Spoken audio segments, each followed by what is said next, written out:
So yeah, I'm a newspaper cartoonist, political cartoonist. I don't know if you've heard about it, newspapers. You know, it's a sort of paper-based reader. It's lighter than an iPad. It's a bit cheaper. You know what they say? They say the print media is dying. Who says that? Well, the media. But this is no news, right? You've read about it already.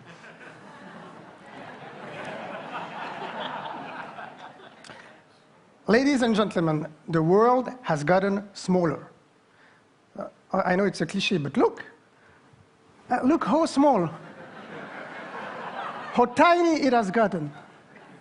And you know the reason why, of course. This is because of technology. Yeah. Any computer designers in the room? Yeah, well, you guys are making my life miserable, because trackpads used to be round, you know, a nice round shape that makes a good cartoon. But what do you want to do with the flat trackpad, those square things? There's nothing I can do as a cartoonist. Well, I know the world is flat now. That's true, and internet has reached every corners of the world, the poorest, the remotest places. Every village in Africa now has a cybercafe.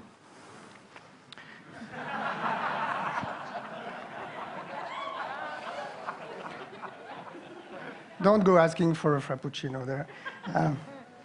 So we are bridging the digital divide. The third world is connected. We are connected. And what happens next? Well, you've got mail. Yeah.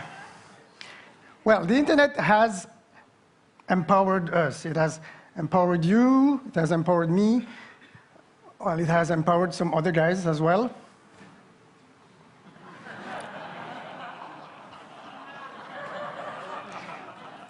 You know, these last two cartoons, I did them live during a conference in Hanoi. And they were not used to that in Communist 2.0 Vietnam.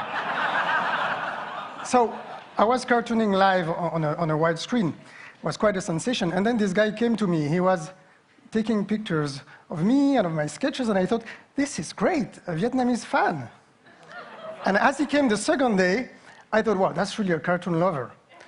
And on the third day, I finally understood the guy was actually on duty. You know.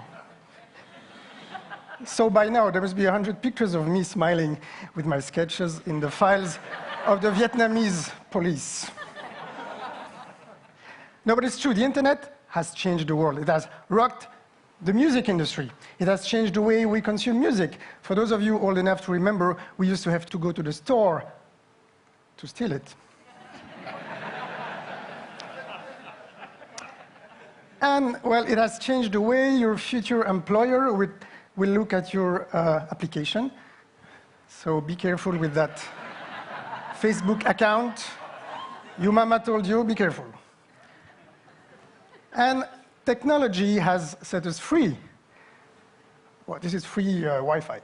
But yeah, it has. It has liberated us from the office desk.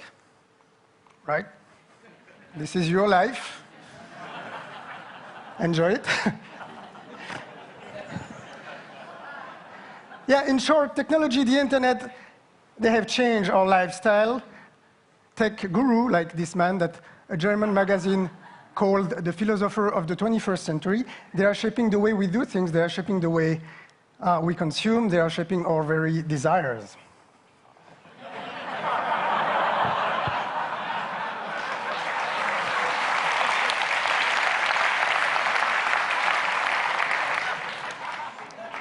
You will not like it. And technology has even changed our relationship to God, you know?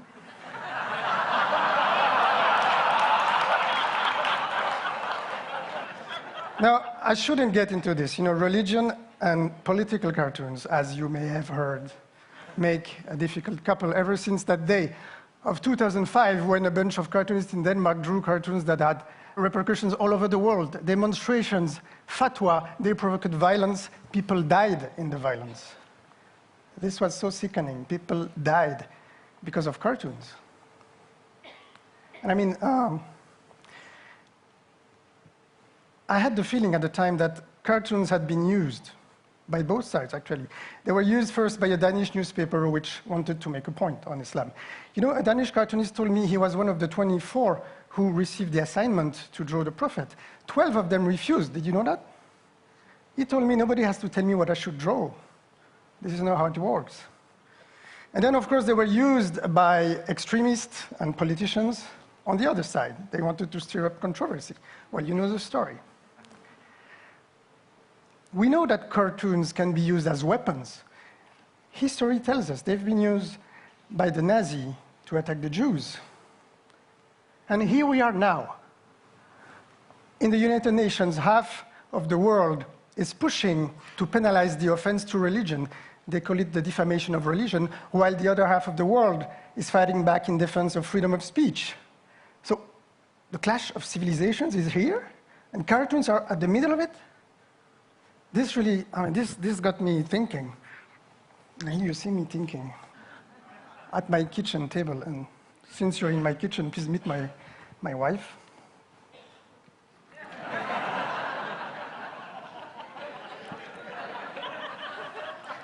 In 2006, a few months after, I went to Ivory Coast, west of Africa. Now, talk of a divided place. The country was cut in two. You had a rebellion in the north, the government in the south, the capital Abidjan, and in the middle, the French army. This looks like a giant hamburger. You don't want to be the ham in the middle. I was there to report on that story in cartoons. I've been doing this for the last 15 years. It's my side job, if you want. So you see the style is different. This is more serious than maybe editorial cartooning. I went to places like Gaza during the war in 2009. So this is really journalism in cartoons. You'll hear more and more about it. This is the future of journalism, I think. And of course, I went to see the rebels in the north. Those were poor guys fighting for their rights. There was an ethnic side to this conflict, as very often in Africa. And I went to see the Dozo. The Dozo, they are the traditional hunters of West Africa. People fear them. They helped the rebellion a lot. They are believed to have magical powers. They can disappear and escape bullets. I went to see a Dozo chief. He told me about his magical powers. He said, I can chop your head off right away and bring you back to life. I said, well, maybe we don't have time for this right now. Another time. So, back in Abidjan, I was given a chance to lead a workshop with local cartoonists there. And I thought, yes, in a context like this, cartoons can really be used as weapons against the other side. I mean, the press in Ivory Coast was bitterly divided. It was compared to the media in Rwanda before the genocide. So imagine. And what can a cartoonist do? Sometimes editors would tell their cartoonist to draw what they wanted to see. And the guy has to feed his family, right? So the idea was pretty simple. We brought together cartoonists from all sides in Ivory Coast. We took them away from their newspaper for 3 days. And I asked them to do a project together, tackle the issues affecting their country in cartoons. Yes, in cartoons. Show the positive power of cartoons. It's a great tool of communication for bad or for good. And cartoons can cross boundaries, as you have seen. And humor is a good way, I think, to address serious issues. And I'm very proud of what they did. I mean, they didn't agree with each other. That was not the point. And I didn't ask them to do nice cartoons. The first day they were even shouting at each other. But they came up with a book looking back at 13 years of political crisis in Ivory Coast. So the idea was there. And I've been doing projects like this in 2009 in Lebanon, this year in Kenya, back in January. In Lebanon, it was not a book. The idea was to have the same principle, a divided country, take cartoonists from all sides, and let them do something together. So in Lebanon, we enrolled the newspaper editors, and we got them to publish 8 cartoonists from all sides, all together on the same page, addressing the issue affecting Lebanon, like religion in politics and everyday life. And it worked. For 3 days, almost all the newspapers of Beirut published all those cartoonists together, anti-government, pro-government, Christian, Muslim, of course, English-speaking, well, you name it. So this was a great project. And then in Kenya, what we did was addressing the issue of ethnicity, which is a poison in a lot of places in Africa. And we did video clips. You can see them if you go to YouTube/Kenyatoons. So preaching for freedom of speech is easy here, but as you have seen in context of repression or division, again, what can a cartoonist do? He has to keep his job. Well, I believe that in any context, anywhere, he always has the choice, at least not to do a cartoon that will feed hatred. And that's the message I try to convey to them. I think we all always have the choice, in the end, not to do the bad thing. But we need to support these independent, critical, and responsible voices in Africa, in Lebanon, in your local newspaper, on the Apple Store. Today, tech companies are the world's largest editors. They decide what is too offensive or too provocative for you to see. So really, it's not about the freedom of cartoonists, it's about your freedoms. And for dictators all over the world,